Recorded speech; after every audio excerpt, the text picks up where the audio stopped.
pour ce que l'Esprit veut nous donner ce matin, je vais vous inviter à tourner dans Job, chapitre 38. On va lire à partir du verset 12.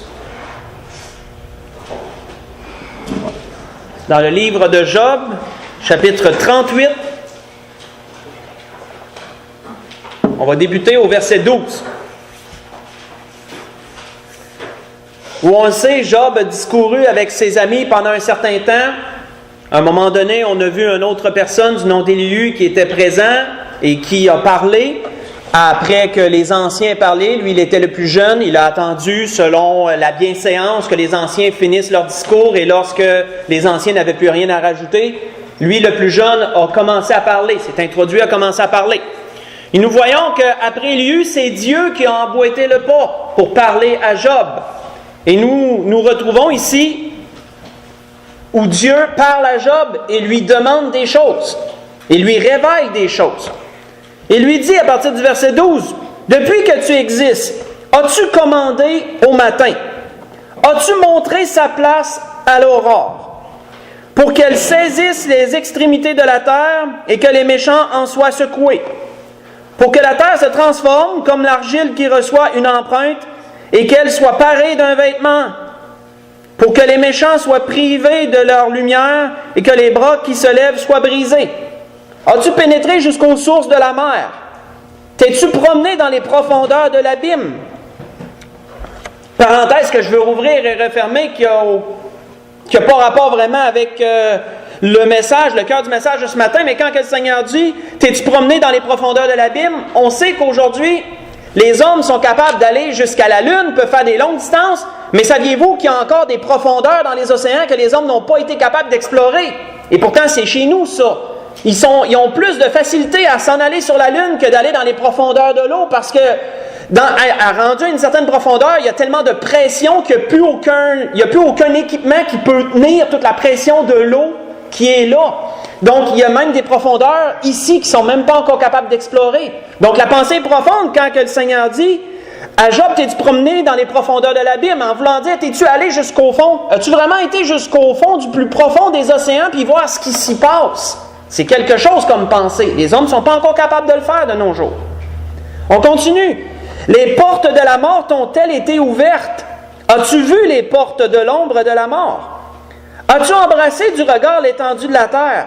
Parle, si tu sais toutes ces choses. Où est le chemin qui conduit au séjour de la lumière? Et les ténèbres, où ont-elles leur demeure? Peux-tu les saisir à leur limite et connaître les sentiers de leur habitation? Tu le sais, car alors tu étais né, et le nombre de tes jours est grand. Es-tu parvenu jusqu'aux amas de neige? As-tu vu les dépôts de grêle que je tiens en réserve pour les temps de détresse, pour les jours de guerre et de bataille? Nous allons arrêter là.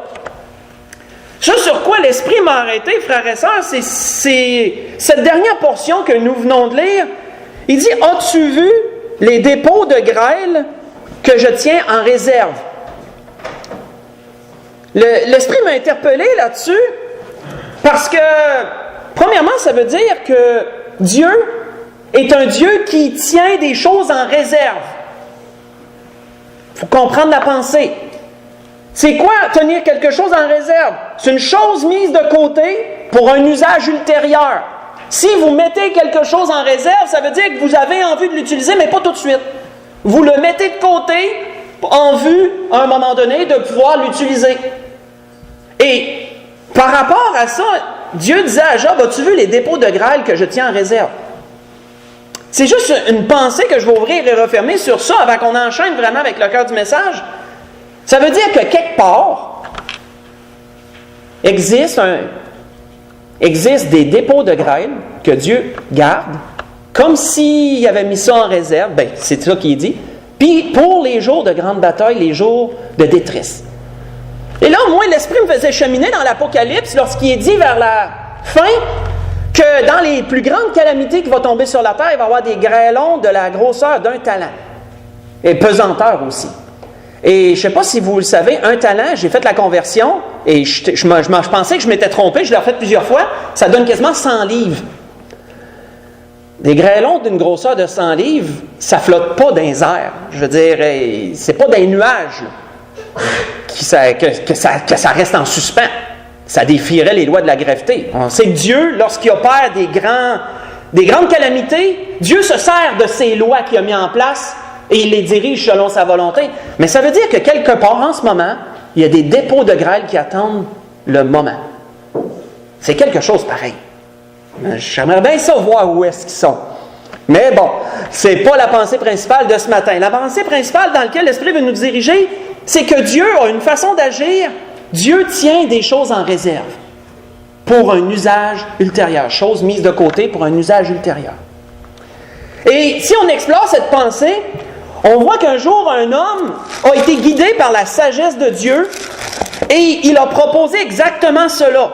Et vous allez savoir vite de qui je parle, mais pas besoin d'y tourner. On voit qu'il est dit un jour, à propos de Joseph, qui avait été en prison un certain temps, et que là, par la suite, il est introduit à Pharaon. Et que là, Pharaon avait un songe, et Joseph, on peut lui expliquer ce songe. Et qu'est-ce que Joseph a conseillé par la suite à Pharaon? Écoutons bien ceci. Il a dit, si Pharaon a vu le songe se répéter une seconde fois, parce que Pharaon a vu le songe 2 fois, c'est que la chose est arrêtée de la part de Dieu. Une fois, ça veut dire que ça peut passer. 2 fois, ça veut dire que c'est arrêté, ça va arriver. Si la Bible dit que la chose est arrêtée de la part de Dieu, ça veut dire que tu ne peux plus passer à côté, là. Ça va arriver. Donc, la chose est arrêtée de la part de Dieu et que Dieu se hâtera de l'exécuter, disait-il. Maintenant, que Pharaon choisisse un homme intelligent et sage et qu'il le mette à la tête du pays d'Égypte. Que Pharaon établisse des commissaires sur le pays pour lever 1/5 des récoltes de l'Égypte pendant les 7 années d'abondance. Parce qu'on sait qu'il avait vu un songe où 7 vaches étaient grasses et 7 vaches étaient toutes maigres. Et les 7 vaches grasses représentaient 7 années d'abondance, les 7 vaches maigres représentaient 7 années de famine. Et donc, qu'il rassemble tous les produits de ces bonnes années qui vont venir, qu'il fasse sous l'autorité de Pharaon des amas de blé, des approvisionnements dans les villes et qu'ils en aient la garde. Et écoutez bien, ces provisions seront en réserve dans le pays pour les 7 années de famine. Ça veut dire quoi? Ça veut dire que tous ces amas-là vont être mis de côté pour un usage ultérieur. Autrement dit, lorsque les années de famine vont arriver, on va avoir des choses mises de côté pour pallier au manque. Pour les 7 années de famine qui arriveront dans le pays d'Égypte, afin que le pays ne soit pas consumé par la famine.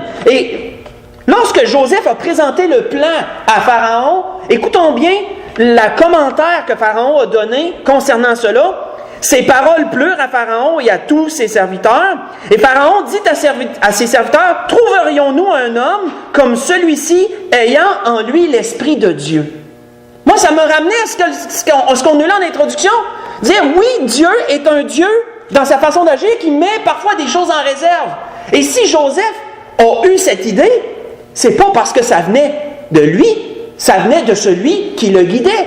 Et Pharaon l'a reconnu, en disant, trouverions-nous un homme comme lui, en qui a l'Esprit de Dieu, qui a autrement dit une sagesse, comme il dit par la suite. Et Pharaon dit à Joseph, puisque Dieu t'a fait connaître ces choses, il n'y a personne qui soit aussi intelligent et aussi sage que toi. Et là, Pharaon a établi Joseph sur toute l'Égypte. On connaît la suite. Mes frères et sœurs, c'est une chose de savoir que Dieu a mis en réserve des dépôts de grêle pour des temps ultérieurs. Mais est-ce que Dieu a mis juste ça en réserve? Est-ce que Dieu met d'autres choses aussi en réserve? C'est vraiment le cœur du message de ce matin. Et nous tournerons dans l'histoire quand même de Joseph pour voir une première chose, mais dans la Genèse chapitre 40, je vous invite à tourner dans la Genèse chapitre 40. Nous verrons une situation que Joseph a vécue et nous pourrons voir comment Dieu sait parfois mettre des choses en réserve dans nos vies.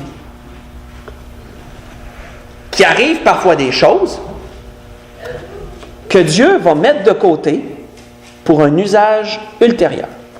Ça ne servira pas là. Ça va servir lorsque Dieu va juger que le temps est opportun pour l'utiliser. Et ça, on peut le voir dans la vie de Joseph. On peut le voir. Dans la Genèse chapitre 40, on va faire un peu de lecture. On va lire le chapitre 40 pour bien comprendre le contexte. Où il est dit, après ces choses, Genèse chapitre 40. Après ces choses, verset 1. Il arriva que les chansons et le panetier du roi d'Égypte offensèrent leur maître, le roi d'Égypte. Joseph était déjà en prison. Il avait été mis en prison à cause de Potiphar, de sa femme. Vous connaissez l'histoire dans ce sens. Donc, on ne reviendra pas là-dessus. Et il les fit mettre dans la maison du chef des gardes, dans la prison, dans le lieu où Joseph était enfermé. Le chef des gardes les plaça sous la surveillance de Joseph, qui faisait le service auprès d'eux. Et ils passèrent un certain temps en prison.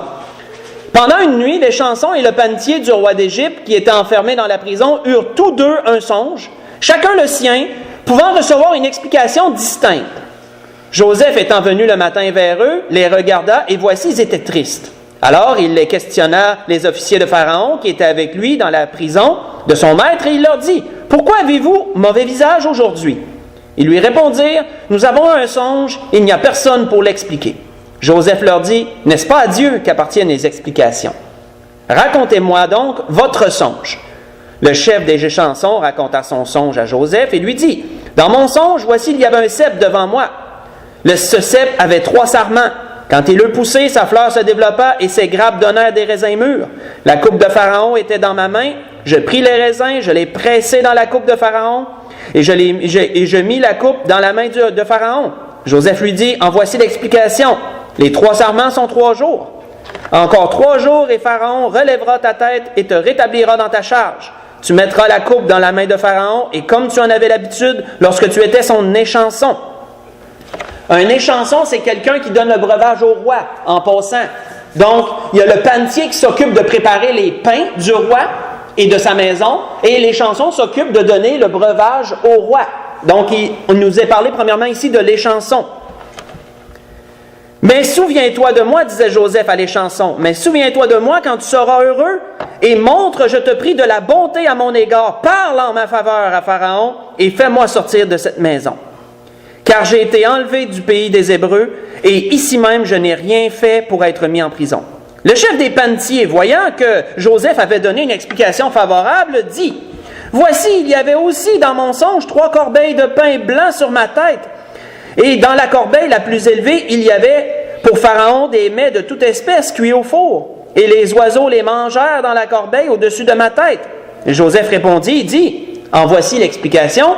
Les 3 corbeilles sont 3 jours, encore 3 jours, et Pharaon enlèvera ta tête dessus de toi, te fera pendre à un bois, et les oiseaux mangeront ta chair. » Le 3e jour, jour de la naissance de Pharaon, il fit un festin à tous ses serviteurs, et il éleva la tête du chef des chansons et la tête du chef des panetiers au-dessus de ses serviteurs. Il rétablit le chef des chansons dans sa charge des chansons pour qu'il mette la coupe dans la main de Pharaon, mais il fit pendre le chef des panetiers selon l'explication que Joseph avait donnée.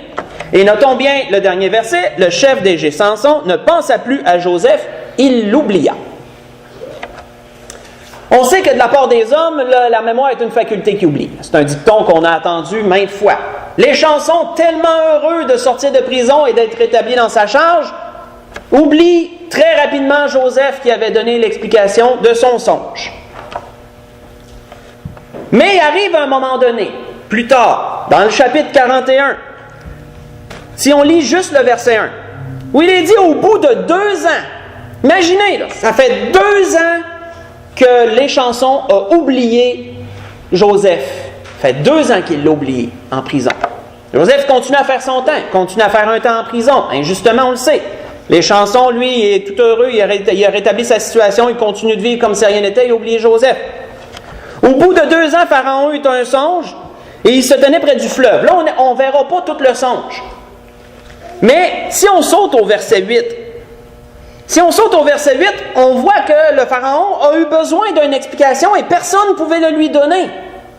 Le matin, Pharaon eut l'esprit agité, au verset 8, il fit appeler tous les magiciens et tous les sages de l'Égypte, il leur raconta ses songes, mais personne ne put les expliquer à Pharaon.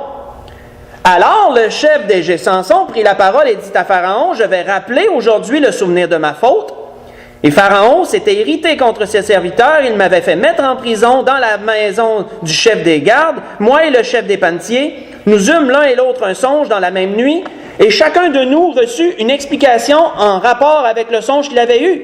il y avait là avec nous un jeune Hébreu, esclave du chef des gardes. Nous lui racontâmes nos songes et il nous les expliqua. Les choses sont arrivées selon l'explication qu'il nous avait donnée. Pharaon me rétablit dans ma charge et il fit pendre le chef des panetiers. Pharaon fit alors appeler Joseph, on le fit sortir en hâte de prison, il se rasa, changea de vêtements et se présenta devant Pharaon. On va arrêter là. Pensons-nous, frères et sœurs, que c'est seulement à cause d'un oubli du chef de l'échanson de Pharaon que Joseph n'a pas été immédiatement délivré? Quand on comprend la façon que Dieu a d'agir, on comprend, frères et sœurs, une chose, c'est que Dieu avait tenu cette délivrance-là en réserve pour le bon moment. Si Joseph, si les chansons, lorsqu'il est allé auprès de Pharaon, aurait tout de suite dit à Pharaon, « Ouais, je suis sorti d'ici parce que quelqu'un a donné une explication à mon songe, je le savais que je sortirais. » Pharaon n'avait aucun besoin. Dans ce moment-là, il n'y a pas eu de songe lui-même, il n'y avait aucun besoin. Il y avait toute une clique de magiciens et de sages à son ordre qui étaient capables de répondre à ses besoins. Donc, pensez-vous que ça leur aurait fait quelque chose à Pharaon qui sache que les chansons avaient eu un songe puis qu'il y avait quelqu'un qui avait pu l'expliquer? Ça n'aurait pas fait grand-chose. Ça aurait passé comme ça. Mais quand on comprend, frères et sœurs, ce que le Seigneur nous dit ce matin, Dieu a tenu ça en réserve. Si les chansons l'ont oublié, moi je crois que Dieu était là-dedans. Il fallait qu'il l'oublie pour un temps. Il ne fallait pas qu'il le dise tout de suite, ça ne leur aurait rien donné. Quand on voit ce que Salomon dit dans les Proverbes là-dessus, ça s'éclaircit. Salomon dit, en parlant d'un certain type de personne, en parlant de Dieu, il dit « Il tient en réserve le salut pour les hommes droits. » Il tient en réserve, en parlant de Dieu, il tient en réserve le salut pour les hommes droits. Un bouclier pour ceux qui marchent dans l'intégrité, en protégeant les sentiers de la justice et en gardant la voie de ses fidèles. Vous voyez ça dans Proverbes chapitre 2, versets 7 et verset 8. Il tient en réserve le salut pour les hommes droits. Dieu tient parfois en réserve la délivrance, frères et sœurs. Vivons-nous quelque chose? On se demande pourquoi Dieu ne répond pas de suite. Dieu a quelque chose en réserve. Ça veut dire quoi? Dieu a mis quelque chose de côté et lorsque ça va être le bon temps, ça va paraître. Pensons pas que Dieu a oublié. Parfois, les choses sont seulement en réserve. C'est seulement mis de côté parce que le moment opportun n'est pas arrivé. On voit que lorsque Pharaon a eu un besoin et que là, personne n'a pu le combler parmi tous ces magiciens et tous ces sages, là, ça a été vraiment d'appoint que les chansons se souviennent et que là, Joseph soit introduit parce que immédiatement Pharaon il a dit « Faites-le venir, j'ai personne d'autre qui peut répondre, lui va peut-être savoir me donner l'explication. » Donc, quand on comprend bien cela, c'est grand de voir le Dieu qu'on a. Et c'est grand de voir que Dieu tient des choses en réserve. Si nous continuons, tournons dans 1er Roi chapitre 19, situation qu'on a vue souvent, mais sous cet angle ce matin, sous l'angle que l'Esprit nous l'apporte ce matin. Dans 1er Roi chapitre 19,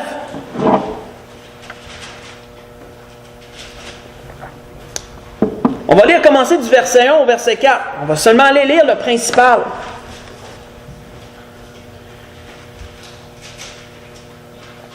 1er Roi chapitre 19, comme je vous l'ai dit, c'est une situation qu'on a vue maintes fois. C'est au temps du prophète Élie, au temps du roi Achab et de Jézabel. On sait que dans le chapitre 18, on l'a vu souvent, c'est l'épisode du mont du Carmel, où Élie a manifesté la puissance de Dieu à la vue de tous les faux prophètes d'Astarté qui y avaient présents, de Baal et d'Astarté. Ils ont fait mettre à mort.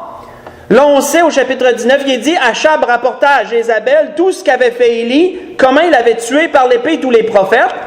Et Jézabel envoya à Élie un messager pour lui dire que les dieux me traitent dans toute sa rigueur, dans toute leur rigueur, si demain, à cette heure, je ne fais de ta vie ce que tu as fait de la vie de chacun d'eux. Donc, prends garde à ta vie, c'est ça que ça veut dire. J'en veux à ta vie, je vais te faire mettre à mort comme tu as mis à mort tous mes prophètes.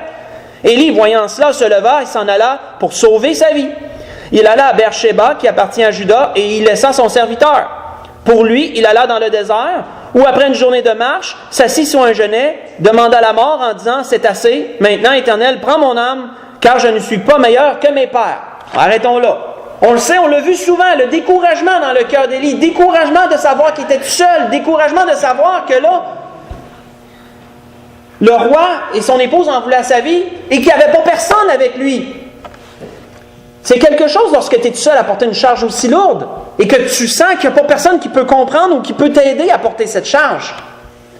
Mais Élie a eu la bonne idée, il voulait aller voir Dieu, il voulait aller se présenter devant Dieu.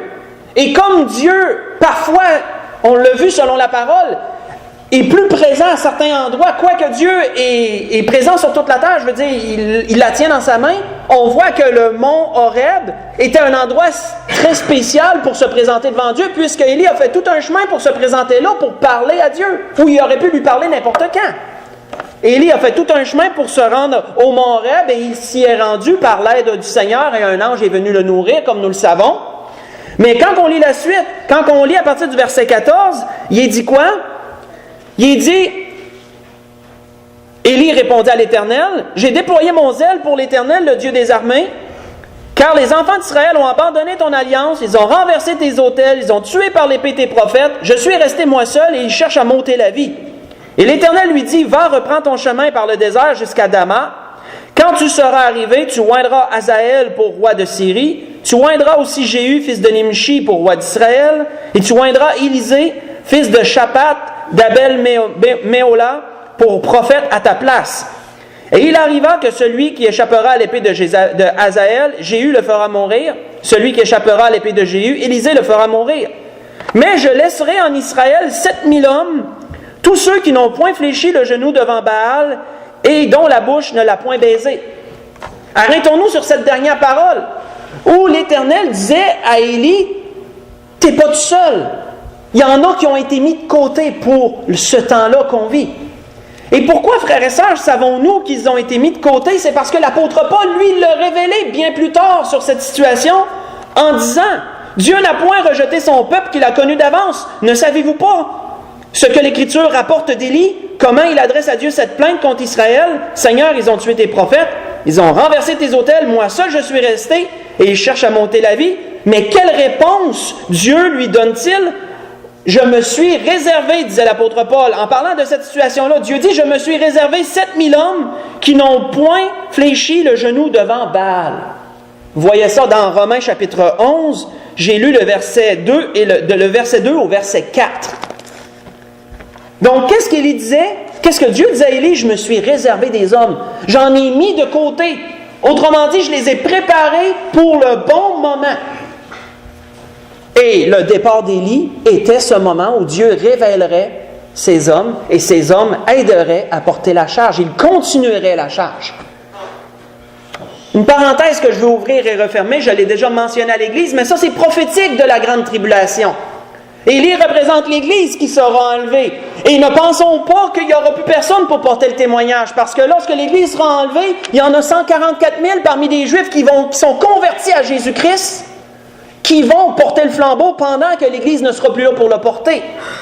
Ces 7 000 sont prophétiques des 144 000 de la grande tribulation qui continueront à porter le flambeau, à porter le témoignage de notre Seigneur Jésus pendant que l'Église ne sera plus là pour le porter. Elle aura été, comme Élie, enlevée. C'est prophétique ce qu'on voit là. J'en ai déjà parlé à l'Église.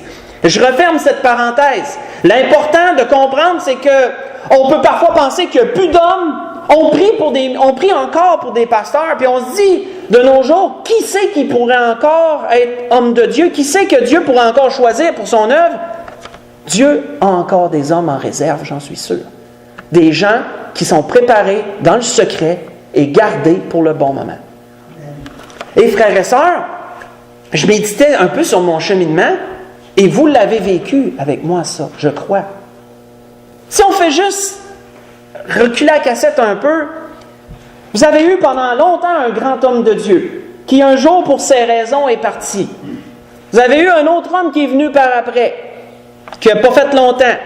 Vous avez eu ensuite Pasteur Landry, qui est venu par en arrière, qui a fait un temps. Et quand Pasteur Landry est parti, comment vous êtes-vous senti? Ça, vous pouvez le dire. Ça, c'est vous qui pouvez le dire. Peut-être avez-vous pensé qu'il n'y avait plus? Qui pourrait encore? Tu ne connais pas alentour, qui pourrait encore? Mais il y avait quelqu'un, il y avait un petit jeune quelque part que vous ne connaissiez pas, que Dieu avait gardé en réserve, qui savait depuis longtemps qu'il était appelé pour le ministère, mais qui ne savait pas quand que Dieu lui révélerait d'annoncer son appel. Il attendait. J'attendais. Je savais que Dieu m'appelait. J'attendais, je ne savais pas pourquoi, je savais que ce n'était pas tout de suite. Mais lorsque j'ai eu la révélation d'esprit que c'est là, tu pars là, je suis parti, et quelque temps après, j'ai été présenté ici par l'intervalle de Frère Dion. Et vous m'endurez depuis maintenant 7 ans. Oui, ça a fait 7 ans cette année. Ça a fait 7 ans. Non, ça va faire 7 ans en août. Le 13 août. Le 14 août. Le 14 août, ça va faire 7 ans. C'est quelque chose quand on regarde comment Dieu travaille, frères et sœurs. Mais Dieu a fait ça. J'étais mis en réserve.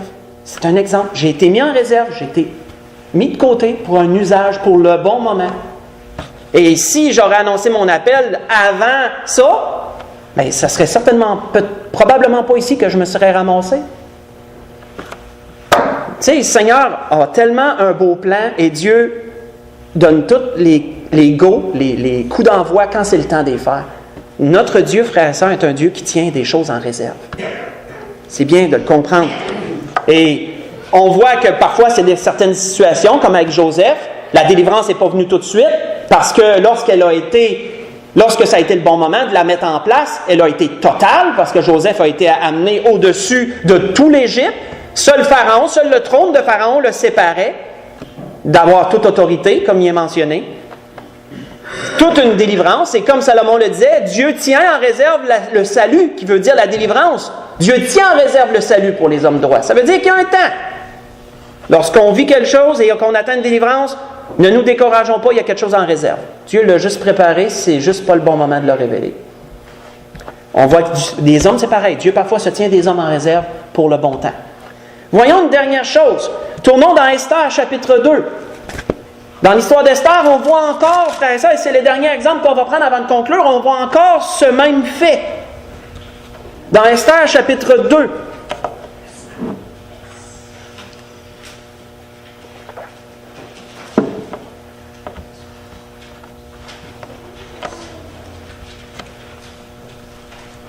À partir du verset 19.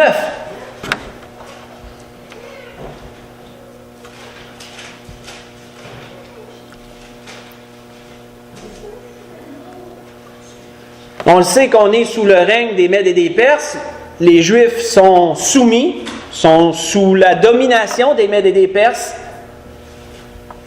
On sait on connaît un peu l'histoire. Le roi Assuérus, il a une discorde envers son épouse Vasti, il l'a mis de côté, il a cherché une autre épouse. Esther a été introduite et Esther est devenue son épouse. Mardoché, qui était l'oncle d'Esther, qui a été son père adoptif un peu, celui qui a toujours pris soin d'elle.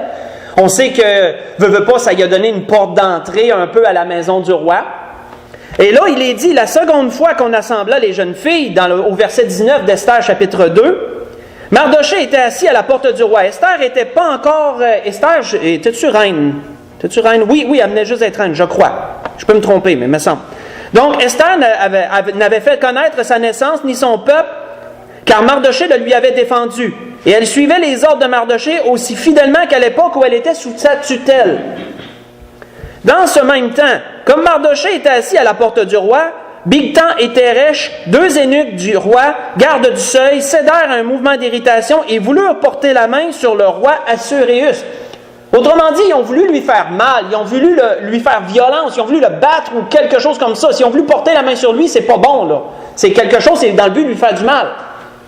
Mardoché eut connaissance de la chose en informant la reine Esther, qui l'a redit au roi de la part de Mardoché. Les faits ayant été vérifiés et trouvés exacts, les 2 eunuques furent pendus à un bois. Cela fut écrit dans le livre des Chroniques en présence du roi. Mais comme nous le savons, Mardoché n'a eu aucune marque de distinction quelconque. Ça l'a été oublié. Ça l'a été écrit, mais ça l'a été oublié. On sait que par après, Haman a paru, parce qu'Haman n'était pas encore en position d'autorité dans ce temps-là. Les Juifs n'avaient aucune menace quand ça s'est arrivé.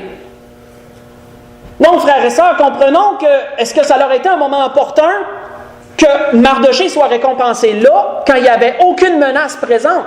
Haman n'était pas encore en position d'autorité, il n'y avait pas eu d'altercation, il n'en voulait pas à la vie de tous les Juifs. Si Mardoché avait été récompensé à ce moment-là, peut-être aurait-il reçu un présent, peut-être de l'or, peut-être de l'argent, quelque chose comme ça. Mais à quoi ça leur aurait servi de plus? Ça a été mis de côté.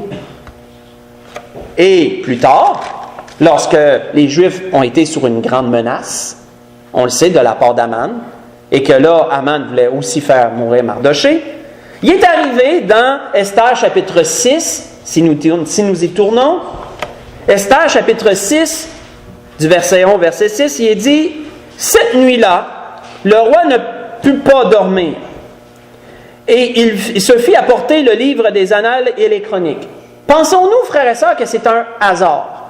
Tu sais, Dieu fait tellement de grandes choses. Si le roi n'était pas capable de dormir à ce temps-là, je crois que Dieu était derrière cela. Si le roi a eu l'inspiration de se faire amener les chroniques, autrement dit les faits qui se sont passés dans son royaume, qui ont été mis par écrit, je crois que c'était encore l'Esprit qui dirigeait les choses. Je crois que c'est encore Dieu qui dirigeait ça. Et je sais que vous le croyez aussi.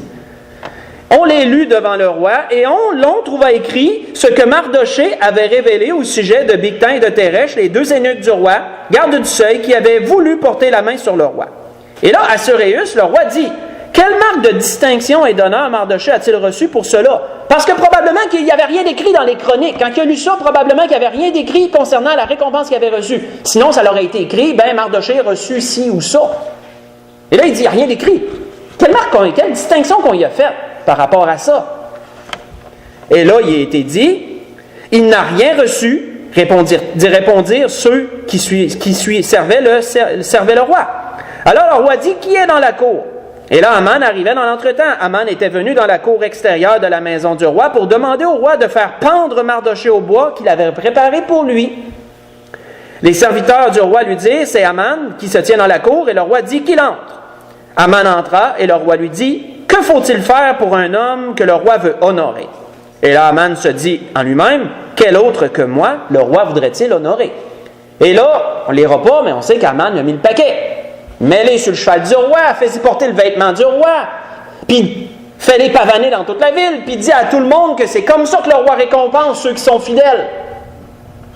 Haman se donnait, autrement dit, il a décrit tout ce que lui voulait recevoir, et ça a certainement tombé comme une douche froide lorsque le roi lui dit, prends Mardoché, puis fais ça pour lui. Et Haman devait conduire le cheval comme de raison et crier à haute voix à propos de Mardoché. C'est une situation qui fait toujours sourire à toutes les fois qu'on la lit, parce que c'est vraiment tout un revirement de situation. Mais la femme d'Haman, elle a compris quelque chose, elle, là-dedans. Quand on lit plus loin, qu'on lit à partir du verset 12, quand ça a été passé, Mardoché retourna à la porte du roi, et Haman se rendit à hâte chez lui, désolé, la tête voilée. Il voulait certainement pas se faire voir trop, il voulait passer incognito pas mal. Haman raconta à Zeresh, sa femme, et à tous ses amis, tout ce qui lui était arrivé, et ses sages. Et Zeresh, sa femme, lui dit, « Si Mardoché, devant lequel tu as commencé à tomber, est de la race des Juifs, tu ne pourras rien contre lui, mais tu tomberas devant lui. » Frères et sœurs, c'est comme si elle avait compris que ça, c'était prophétique. Alors, regarde, ce qui vient d'arriver démontre qu'on est sur un déclin, démontre qu'il y a une chute qui s'en vient de notre part. Nous allons tomber. C'est comme un peu prophétique. Si Dieu l'a fait arriver à ce temps-là, frères et sœurs, c'était pour une bonne raison. Si ça n'a pas été arrivé au temps où c'est arrivé, si Mardoché n'a pas été récompensé au moment où il a fait ça, c'est parce que Dieu l'a tenu en réserve. Là, c'était le bon moment. Ça l'a douché Haman, ça l'a douché carrément ses espérances, et ça l'a montré à sa femme, puis à lui aussi, que regarde, là, tu t'en vas vers ta fin. C'est un déclin qui s'en va pour toi. Et ça, David en parle dans les psaumes d'une situation similaire. Et voici ce que David disait dans les psaumes sur cela, que j'ai trouvé intéressant. David disait, « Ô combien est grande ta bonté que tu tiens en réserve pour ceux qui te craignent. » Dieu tient de la bonté en réserve. C'est intéressant de comprendre le sens. Que des bontés de Dieu qui sont mises de côté puis qui vont nous être donnés au moment où Dieu le jugera opportun. Dieu, combien est grande ta bonté que tu tiens en réserve pour ceux qui te craignent, que tu témoignes à ceux qui cherchent en toi leur refuge.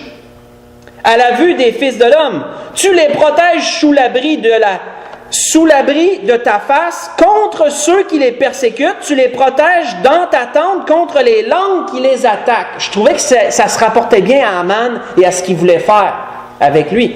Vous voyez ça dans Psaume 31, verset 20 au verset 21. Verset 20 et le verset 21. Psaume 31. Et David de dire à un autre endroit à propos de la situation en général, avant qu'on aille vers la conclusion, de dire « Je dis à ceux qui se glorifient, ne vous glorifiez pas. Et aux méchants, n'élevez pas la tête. » En voulant dire « Ne soyez pas arrogants et fiers comme ça, à peu près. » Là, je donne une caricature. Là. N'élevez pas la tête. N'élevez pas si haut votre tête. Ne parlez pas avec tant d'arrogance. Car ce n'est ni de l'Orient, ni de l'Occident, ni du désert que vient l'élévation, mais Dieu est celui qui juge, disait David. Mais Dieu est celui qui juge. Il abaisse l'un et il élève l'autre. J'ai bien aimé encore cette description, ça se rapporte bien à la situation dans Esther. Vous voyez ça dans le psaume 75, j'ai lu du verset 5 au verset 7.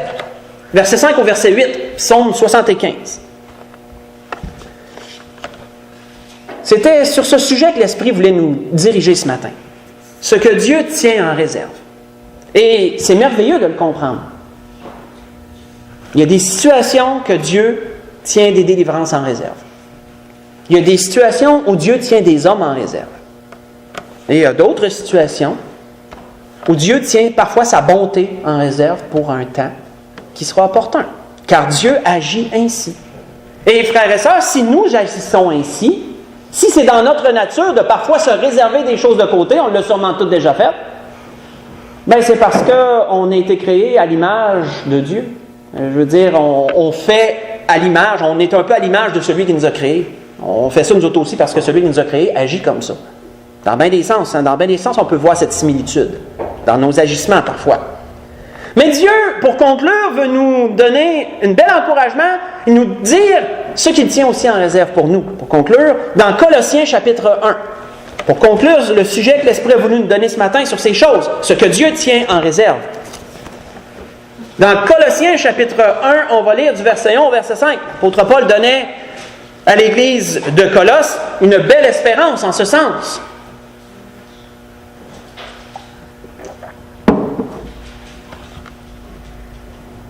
Donc il dit, Colossiens chapitre 1, Paul, apôtre de Jésus-Christ par la volonté de Dieu, et le frère Timothée, aux saints et fidèles frères en Christ qui sont à Colosse, que la grâce et la paix vous soient données de la part de Dieu, notre Père.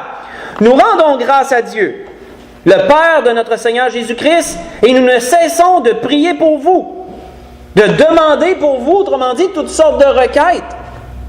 Ayant été informés de votre foi en Jésus-Christ, de votre amour pour tous les saints, à cause de l'espérance qui vous est réservée dans les cieux. Qu'est-ce que Dieu prépare, frères et sœurs, présentement? Qu'est-ce que Dieu a pour nous? C'est réservé. C'est mis de côté. C'est juste en attente qu'on le prenne, que ça s'aille le temps qu'on puisse en prendre possession. C'est merveilleux de comprendre aussi cela. À cause de l'espérance qui vous est réservée dans les cieux, et que la parole de la vérité, la parole de l'Évangile vous a précédemment fait connaître ces choses.